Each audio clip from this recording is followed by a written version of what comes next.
এই মানুষ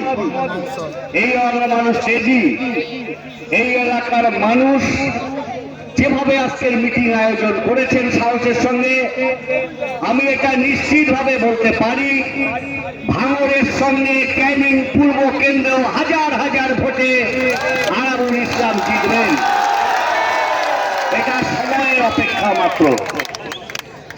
এখনো এই এলাকার কিছু মানুষ চেপে আছেন ভয়ে, কারণ এই এলাকায় 15 বছর গণতন্ত্র নেই। একমাত্র বিধানসভা, এই বিধানসভা 15 বছরে একটা কারোর জলসা করার অধিকার নেই, ধর্মসভার করার অধিকার নেই, এই এলাকায় কোনো পার্টির ভাগ মারার অধিকার নেই, এই এলাকার মানুষের অধিকার নেই, গণতন্ত্র নেই। এই ক্যানিং পূর্ব আইএস এবং আরাবুল সাহেবের হাত ধরে গণতন্ত্র ফিরবে। 4 তারিখে যারা এই এলাকাকে দাবিয়ে রেখেছে, মানুষের মান সম্মান ইজ্জত যারা ধ্বংস করেছে, তাদের কোন কবর এখানে রচনা করতে হবে। তার জন্য ক্যানিং এর মানুষ প্রস্তুত আছে।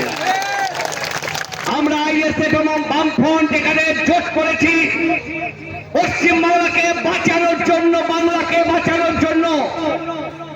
এই বাংলায় অশান্তি সৃষ্টি করছে মমতা ব্যানার্জি এবং মোদী। কেন্দ্রীয় সরকার এসআইআর এর নামে, ধর্মের নামে বিভাজন তৈরি করছে।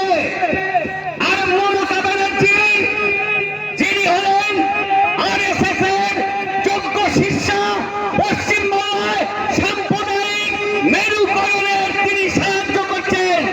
পশ্চিমবাংলায় আমরা বিভাজনের রাজনীতি বামফ্রন্ট আর আইএসএফ হতে দেব না। 4 তারিখের পর যার ধর্ম তার, 4 তারিখের পর মানুষ সংগ্রাম করবে জমির জন্য, মানুষ সংগ্রাম করবেন চাকরির জন্য। আমাদের চাকরি প্রয়োজন, আমাদের মজুরি প্রয়োজন, আমাদের হিন্দু মুসলমানের ঐক্য প্রয়োজন। তার জন্যই ফ্রন্ট তৈরি হয়েছে। আমি আশা করি আপনারা একটু সাহসের সঙ্গে, এখানকার তৃণমূল হলো ফানুস, একটু যদি ফুটো হয় ফানুস ফেটে যাবে। আমি যেভাবে পদ্মা থেকে মেয়েরা ভাইজানকে দেখার জন্য 2 ধাপ ধরে দাঁড়িয়ে আছেন, আমি আশা করি ক্যানিং পূর্বের মহিলারাই আগামী নির্বাচনে আরাবুল ইসলামকে জেতানোর জন্য তারা বুঝে বুঝে টিকিট ঘোষণা করবেন। আমি আশা করি ক্যানিং পূর্ব ভাঙড়ের থেকেও মাটি তার শক্তিশালী। ক্যানিং এর মাটিকে দেখাতে হবে। আগামী 29 তারিখে হাজার হাজার ভোট দিয়ে আইএসএফ প্রার্থীকে আপনারা জেতাবেন।